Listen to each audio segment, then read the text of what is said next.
I've been doing a commentary of the book of Job with grammatical analysis and then a verse by verse commentary of the text.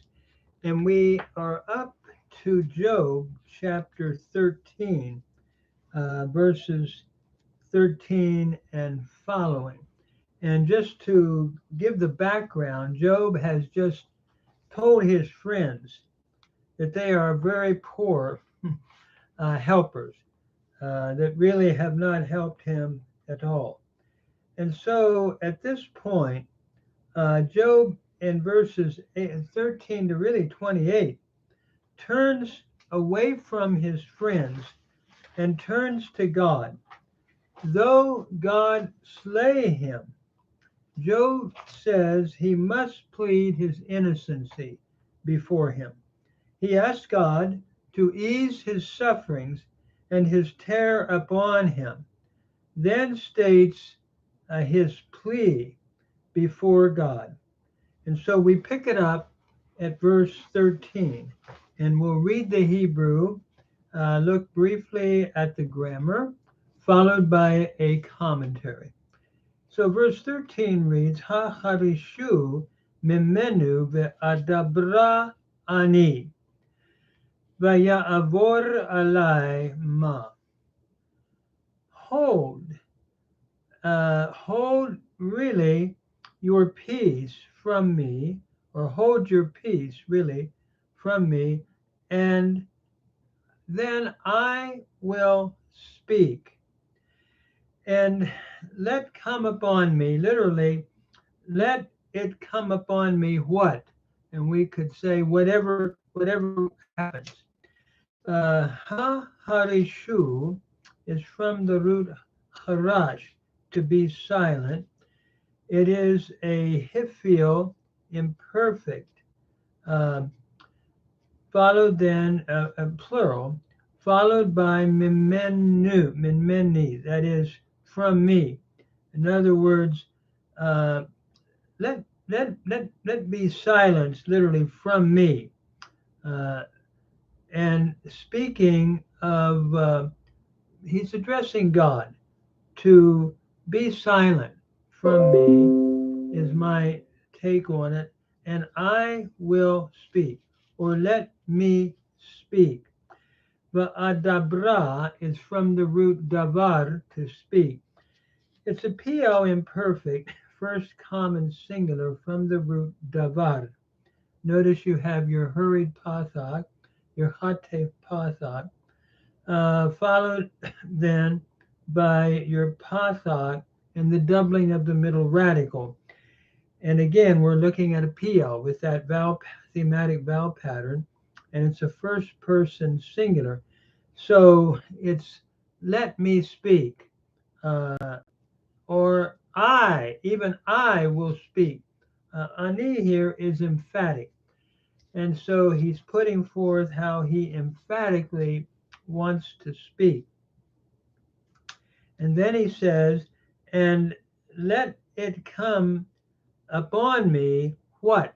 And I think ma would be whatever. Let whatever come upon me. Ya avor is the cow imperfect, third masculine singular from avar, to pass over me or to come upon me. And the thought here, I think Job is saying, whatever happens, Job is saying, I must speak. I must speak before God, and I must declare my case. And so in verse 14, we continue, Alma esa vesari veshinai, benafshi ashiv bechapai. Causing the doubling in the scene, the doggy's forte. So I will take up my flesh with or in my teeth, and my soul I will place in my hand.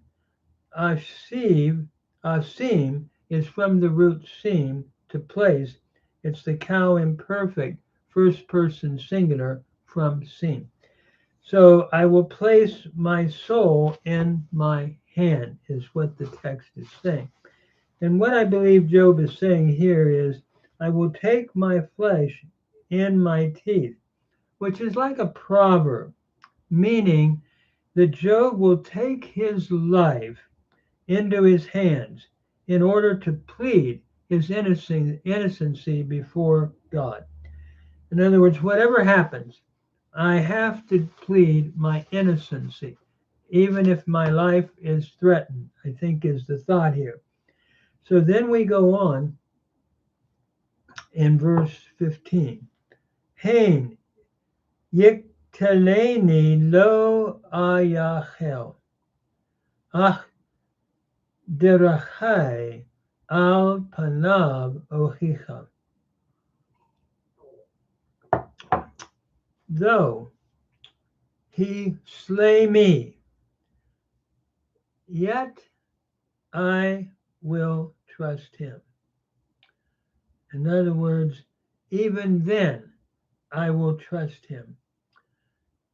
And indeed, I will argue my ways. Indeed, my ways unto his face I will cause to argue, or I will argue my ways.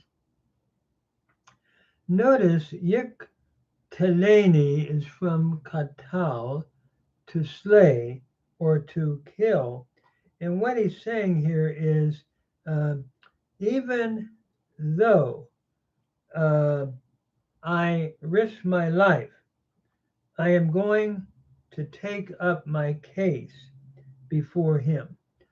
And notice, yik teleni is from katal, to slay.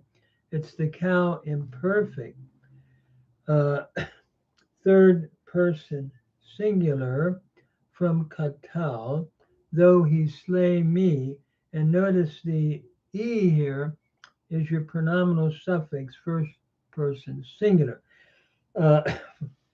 following the hinge in ein. So, though he slay me, indeed, I will yet trust in him.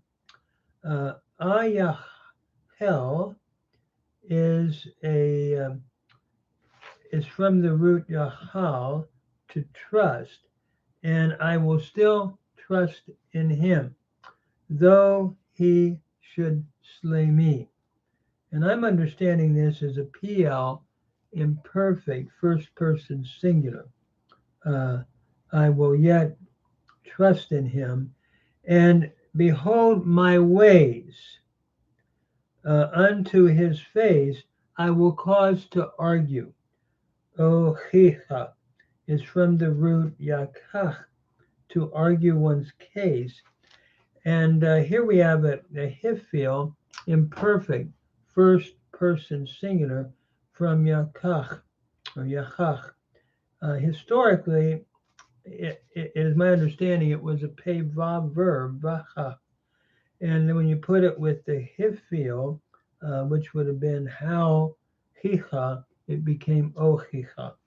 So, but I will argue my case before him, no matter what that means. And this is a beautiful, beautiful passage. And notice the verse literally, let me just go back over this again. The verse literally, I said, yet will I trust him. We probably need to read this. Behold, he will slay me. I have no hope. I have no trust. If we read lo here as the reading, so I have no hope, or I have no trust in that some negative result might happen as I'm pleading my case before the Lord. But then he goes on and says, even though that's the case, behold, he will slay me, and I have no hope. But indeed, though, I will argue my ways before him. Indeed, my ways. I will cause to argue before him. So he is expecting here, by taking his life in his teeth, so to speak, the very real possibility of death from God. But Job, nevertheless, is determined to appeal his innocency to him. So this seems to be, if we're going to read low here as the reading that best fits the Hebrew text. In other words, I have no hope. Even though that's the case, I'm still going to plead my case. And then in verse 16, I want to read verse 16 in the Hebrew. By the way, it's sort of interesting. I was looking at the Sonsino commentary, and the writer, Reichhardt, makes a comment on this verse. This is one of the deservedly imperishable lines in the book, and one of the most widely quoted and familiar translations of the AV. William James, in his Varieties of Religious Experience, speaks of this tremendous utterance as the quintessence of the Hebrew spirit, or the Hebraic spirit, of magnificent faith as contrasted with the sullen acquiescence in fate of the Stoic pagan philosophy. It becomes, he writes on, it becomes a pity to have to part with this line, particularly because such a declaration of absolute trust in God is in complete harmony with Job's character.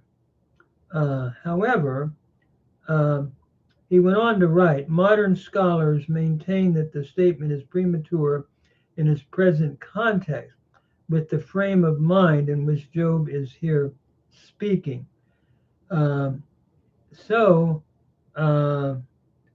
think if we're going to take the literal reading, I believe the thought would be, even though I die by pleading my innocency before God, yet I am going to argue my case, especially if we understand lo to be a negative particle here. So let me go on. And by the way, that was a quote from Reichhardt in the commentary on Job, the Sonsino commentary on page 63. But let me go on in verse 15, or to the next, verse 16, to the next verse. So verse 16 reads, Gam hu li lishua. This indeed to me is my salvation. That is pleading my innocency. Kilo lefanav chanev yavo. For a hypocrite or a godless person like is not able to come before him, cannot come before him. So again, he is pleading his innocency here. Here we have the thought that I'm pure, and so I'm going to go before him, and I'm going to plead my innocency, something that one who was a hypocrite would not be able to do. Yavo is a cow imperfect, third masculine singular from bo. And so his desire is to come before God, and this proves that he is innocent. Like we said, for a hypocrite would want to hide from God. This openness, Job feels, paradoxically with verse 15, will bring him salvation, or success at least, in his argument with God, and hopefully his innocency can at least be vindicated, whatever might happen to him. if we're trying to read it with the flow of thought of the previous verse. So then we go to verse 17, and it reads, Shim'u shamoa milati. Hear diligently my speech. Va'achvati, and let my declaration be oznechem. Let it be in your ears. Shim'u is the cow imperfect uh, in the plural, masculine plural, from shama, followed by shamoa, the cow infinitive absolute, which functions like an adverb here. So hear indeed, or hear diligently, my word, and my declaration, ahbati, let it be in your ears. And so what Job is saying here, he is in verse 17 about to declare the wish that he would come before God and justify himself, and he's asking his friends to give attention to his appeal before God. Or he could be asking God himself, but he's asking that his appeal or his declaration be heard. It is interesting that Job is convinced that he is innocent, and he wants to make a public statement of that. And so as we move on to verse 18, it reads, Hinena arakti mishpat, yadati ki ani etzdak. Behold, now I will arrange my cause. He's going to arrange his argument, and I know that I will be justified. The ani here is emphatic again. Ki ani etzdak. Looking at this verse, arakti is from the root arak. It's the cow imperfect, first common singular. So, behold, now I will order or arrange my cause, what I am arguing, what I am presenting, and I know that I will be just or counted just. Yadati is from the root yada, to know. Again, it's the cow perfect, first common singular from yada. I know that I will be just, or be justified, I should say. Tzdak is from the word sadak. It's the cow imperfect, first person singular, to justify, or we could say to acquit. So Job has prepared his defense very carefully in the belief that he is innocent and that God will indeed justify or vindicate his innocency. And so we continue then in verse 19. Mi hu yariv imadi ki ata acharish ve'egva. Notice who, I would translate it, who is he that will contend with me, argue with me in a court situation. For now, or then, or now, I would hold my peace and die. A yariv is from the root riv, to contend. It's the cow imperfect, a third masculine singular from riv. So who is he that will contend with me? For now, I would, literally reading the text here, acharish, I would hold my peace, cause my peace to be withheld. Charash is the Hifil imperfect, first person singular from Charash. And Evga is the Kal imperfect, first person singular from Gava, to expire or to die. So what is the text saying here in verse 19? I would stop defending myself, I think is the thought. If anyone would prove him guilty, Job said, I would be silent and face death. Job literally is willing to stake his life on his innocency. And so the thought is, I have ordered my case. I know that I am innocent and I will be justified. And who is he that will contend with me? If one could and prove me wrong, then I think he said, now at that point, I would hold my peace and I would die or expire. I think that is my understanding of the flow of thought thus far in Job. So we come now to where Job is going to begin pleading his case with God. This is in verse 20 and following. And so, if God would remove his afflicting hand and not terrify him by his presence, Job will be able to stand up boldly and declare his innocence to him. Notice verse 20. Kapacha me alai harchak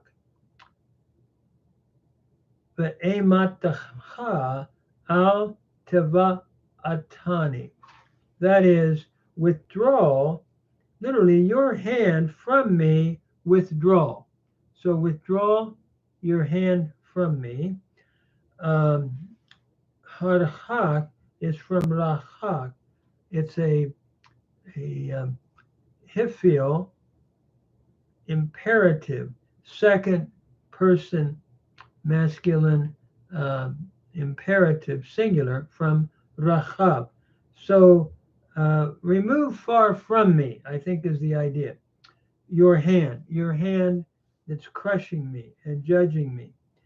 And let not your terror make me afraid. Amatacha al teva atani. Let not your terror terrify me. Teva atacha, I'm sorry, teva atani is from ba'at, to terrify. It's a PL imperfect, third feminine singular from va'at. So let not your terror terrify me. And we have the pronominal suffix here, first common singular. So what Job is saying, as we've said in verse 21, if you would remove your afflicting hand and not terrify me by your presence, Job is pleading with God, Job will then be able to stand up boldly and declare his innocence before him. And so he continues in the next verse, verse 22. Ukara va'anochi echaneh. O adaber v'hashiveni. Then call, and I will answer. Or let me speak, and I will return an answer. I will return with a reply. Ukara is from the root kara, to call. It's a kal imperative, masculine singular from kara. So call, and I will answer. Ana from ana, kal imperfect, first person singular. Anochi is emphatic again. Call, and I will answer. Or let me speak and answer me. V'hashiveni. This is a PL, imperfect, first common singular from davar, uh, having a kind of a just kind of a, we could say almost let me speak, and I will cause and to answer. Here we have a hifil, stem, let me speak. I'm sorry, a hifil, uh, imperative, masculine singular, from to return an answer, from shub, followed by the pronominal suffix first person singular in the e, with the hinge in the ain here. So let me speak, and I'll give my defense. I will answer. So in verse 22, Job challenges God to call him in a lawsuit as a plaintiff, and Job as a defendant would answer anything God could say. I think that's the argument here. That I would speak boldly. I would speak. Uh, Job takes really the role of a plaintiff, and will speak to God. Uh, as a plaintiff, he desires God to reply to his statements.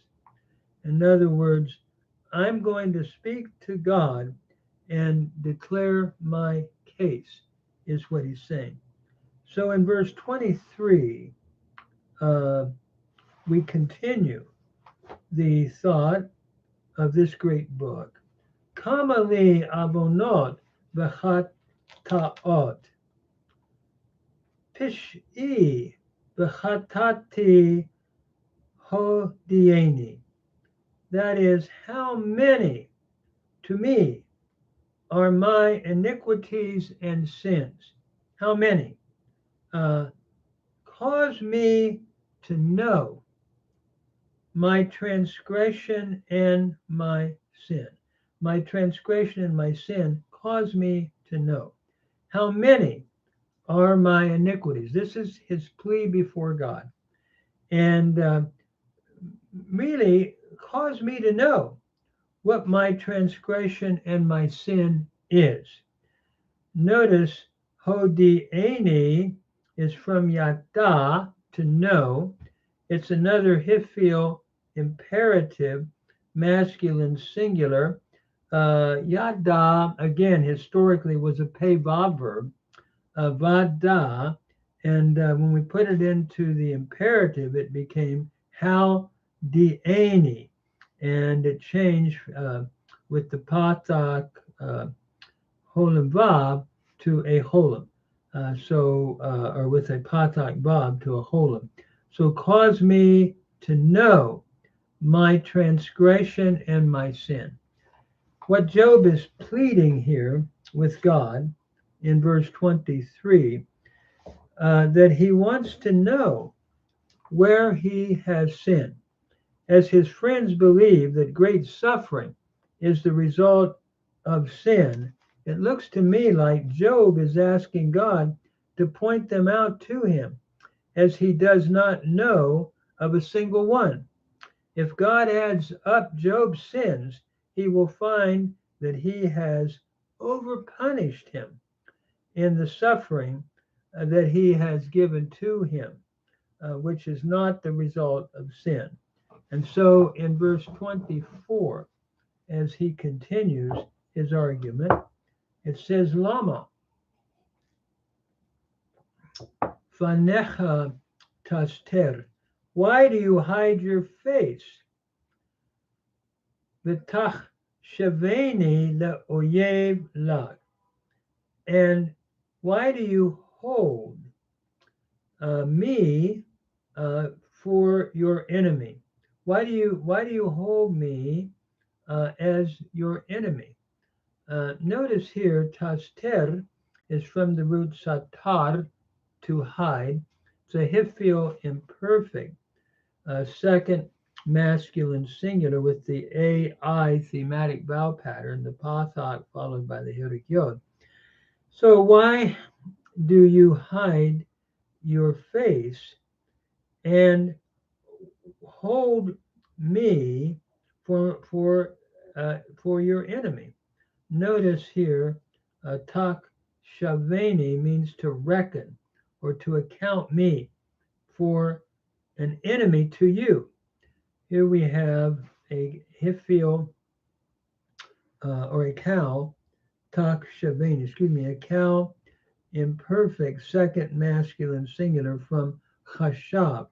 So why do you count me, followed by the pronominal suffix in the hirik yod, for the enemy to you, or for your enemy? Notice oyev is a cow participle masculine singular, meaning enemy here.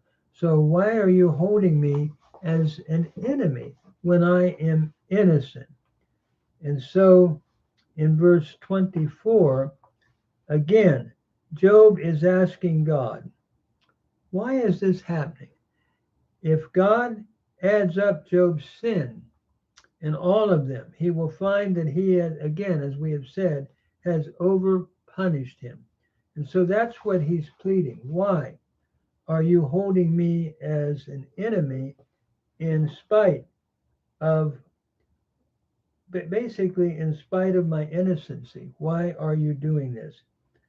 And so we move on to the next verse, verse 25, and he reads, or the text reads, Hechaleh nidaf ta arotz.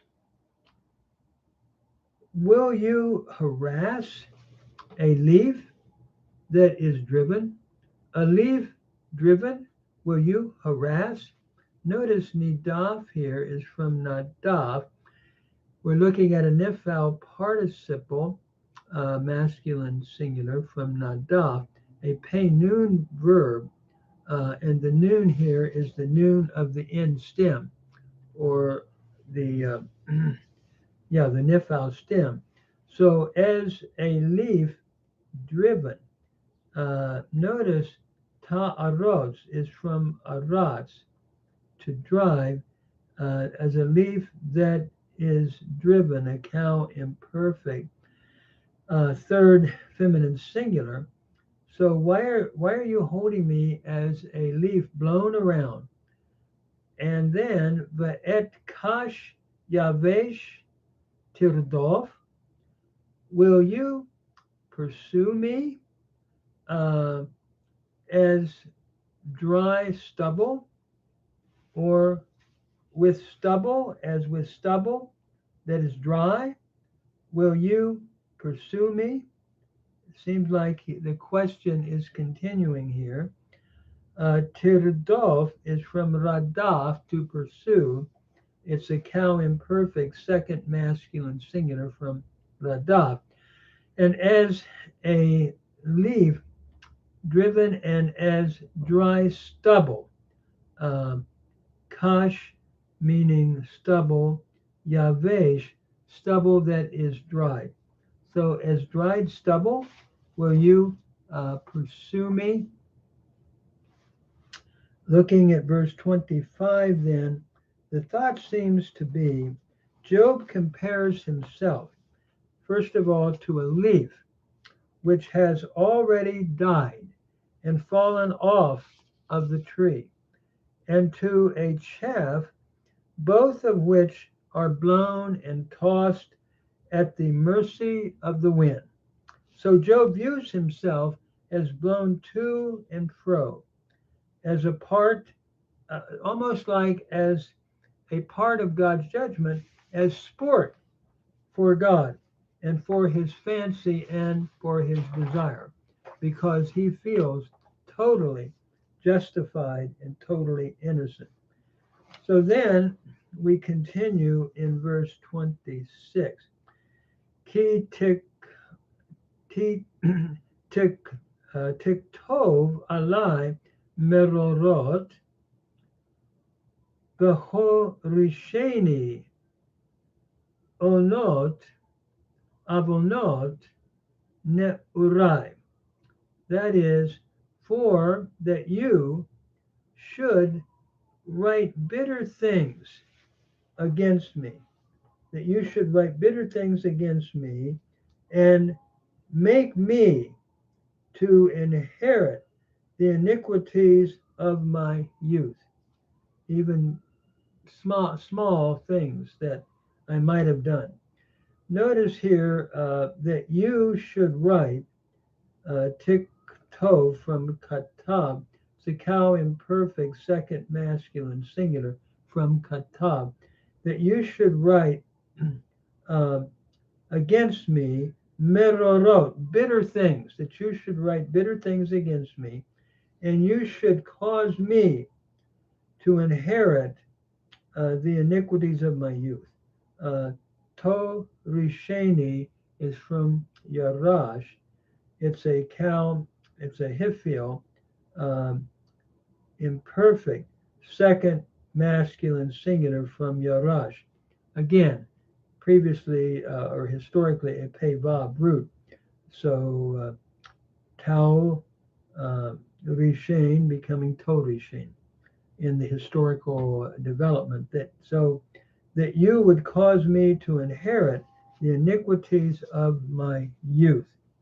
What Job is saying, I believe in verse 26 here, is that he's speaking uh, about the fact that God is mercilessly writing judicial sentences against him. And he really is writing about venial sins of his youth committed long ago. Certainly, the punishment that he's now receiving is not an equitable punishment for the minor sins of his youth, seems to be the thought here. And then in verse 27, we continue. Uh, Batasim, Batasim, Basad Raglai. Batasim, Basad Raglai. You put in stocks my feet. Notice here, Tasim is the cow imperfect, second person singular from seem, to place. Uh, we could read this as a hifio imperfect. You cause to place. In stocks my feet, and then Vatishmor kol orchotai. That is, you keep watch over all my paths. In other words, you're watching them not in a good sense, but in a negative sense. You keep watching over everything that I have done in life to find any type of accusation against me. And then al sharshe raglai tit ha kam. That is, you. We would probably render this: you bring a mark or a line about the, probably root is the word used here, but we're probably looking at the soles of my feet. That is, you bring a line, or uh, you, let me just read a thought here. You actually uh, draw a line for the soles of my feet where you watch every step. And I can't go beyond that line because your watching eye is constantly there. And so, can't you think about that and not be so harsh with me, is Job's argument. Um, so, what I think he's saying here in verse 27, he views himself as God's prisoner. And he uses several figures to express this idea. He compares himself first to like a malefactor whose feet are fastened to the stocks, probably which would have been like a block of wood, which would impede any movement. Secondly, God is closely watching his every move as a guard watches his prisoner. And finally, God draws a line about his feet, making it impossible for him to move beyond certain stated boundaries. This seems to be what the text is saying. And so then we come to verse 28. Vuhu kerakav yivle. Though we could probably render this, he, the person upon whom you're constantly giving this attention, is the way I would read the Hebrew. But he is like a wine skin that is fading or that is perishing, and as a garment, keveged achalo ash, as a garment that the moth has eaten it. Notice yivleh is from bala, which means to consume. So like a wineskin that is that he is consumed, like a wineskin. Cow imperfect, third masculine singular, from bala, and as a garment that the moth has eaten it. Achal, cow imperfect, third masculine singular, followed by your pronominal suffix, third masculine singular, and the o, from the root to eat. And I like the translation of Reigard on page 66, which says, he, the person to whom God has directed all of this attention, meaning Job himself, is like rottenness that decays, and like a moth-eaten garment, like a garment that is moth-eaten. And so the thought seems to be here that Job himself is in prison, like God is guarding him. And as he goes on to talk about his sufferings that happen here, he's going to move on to talk about the sufferings that everybody faces, all of mankind, as we move into the next chapter. But in this text, the meaning of the verse may be seen in this translation that we suggested. And he, that is the person to whom God is directing all his attention, is like rottenness that decays, and also like a moth-eaten garment. And we've given that quote from Somsino, the Books of the Bible, page 66 on Job. So such, we believe, is Job's description of himself, and anyone who would suffer under God's hand as he had. So we're going to stop there. He'll move on then to talk and lament about the brevity of life and continue his thoughts in the next chapter. But I think I'll just stop there. I've gone probably long enough on this particular video.